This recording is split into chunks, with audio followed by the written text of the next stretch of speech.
উদ্দেশ্য প্রণোদিত মামলায় জুলাই বিপ্লবে আহত নিহতদের ব্যবহার করলে তাদের বিরুদ্ধে ব্যবস্থা নেওয়া হবে, এমন মন্তব্য করেছেন জুলাই শহীদ স্মৃতি ফাউন্ডেশনের সাধারণ সম্পাদক সার্জিস আলম। শাহবাগের সংবাদ সম্মেলনে এসব কথা বলেন তিনি।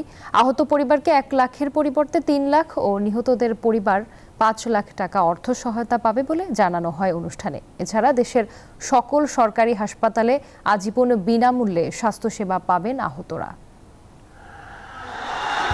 জুলাই গণঅভ্যুত্থানে আহত নিহতদের পূর্ণাঙ্গ তালিকা ও তাদের সহায়তা নিশ্চিতে কাজ করছে জুলাই শহীদ স্মৃতি ফাউন্ডেশন। একটি নির্ভুল ও সমালোচনামুক্ত তালিকা প্রণয়নের উদ্দেশ্যে নিরলস পরিশ্রম করছেন শিক্ষার্থীরা। বৃহস্পতিবার সংবাদ সম্মেলনে জুলাই শহীদ স্মৃতি ফাউন্ডেশন ও স্বাস্থ্য মন্ত্রণালয়ের কাজের অগ্রগতি ও বৈষম্য বিরোধী আন্দোলনে আহতদের চিকিৎসা এবং পুনর্বাসনের রোডম্যাপ তুলে ধরা হয়।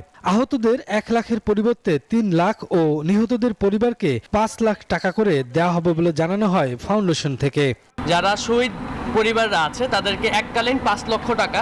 এখন আমরা আহতদের জন্য এই টাকার পরিমাণটি সর্বোচ্চ 1 লাখ থেকে 3 লাখ পর্যন্ত নিয়ে গেছি। হসপিটালে নিয়ে এসে চিকিৎসা করানোর পূর্বেই তিনি শহীদ হয়েছেন এবং হসপিটাল কর্তৃপক্ষ তাকে আসলে কোনো সার্টিফিকেট দেয়নি, কোনো সহযোগিতাই করেনি। সেই জায়গা থেকে আমাদের একটি প্রত্যয়নপত্র লাগবে।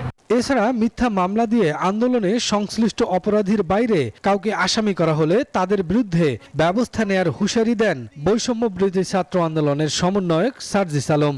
একটি নির্দিষ্ট গোষ্ঠী বা কোনো রাজনৈতিক দলের কিছু ব্যক্তিবর্গ শহীদ পরিবারকে কিছুটা বাধ্য করে কিংবা বিভিন্নভাবে প্ররোচিত করে তাদেরকে দিয়ে মামলা দেওয়ানোর ব্যবস্থা করছেন। সেই অভিযোগটি যদি ওই ব্যক্তি বা প্রতিষ্ঠান বা গোষ্ঠীর বিরুদ্ধে আমাদেরকে এসে করা হয়, তাহলে আমরা আমাদের জায়গা থেকে তার বিরুদ্ধে ব্যবস্থা নিতেও সর্বোচ্চ সহযোগিতা করব। সরকারিভাবে যেসব উদ্যোগ নেওয়া হচ্ছে তা তুলে ধরেন স্বাস্থ্য ও পরিবার কল্যাণ মন্ত্রণালয়ের বিশেষ সহকারী অধ্যাপক ডাক্তার মোহাম্মদ শাহেদুর রহমান।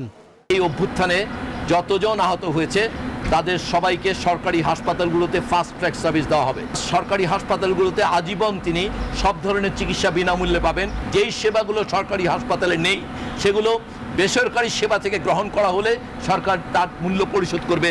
এছাড়া 31 ডিসেম্বরের মধ্যে জুলাই বিপ্লবে আহতদের ও নভেম্বরের মধ্যেই নিহতদের পূর্ণাঙ্গ তালিকা প্রকাশ করা হবে বলে জানানো হয়। শফিকুজ্জামান রুবেল, নিউজ 24, ঢাকা।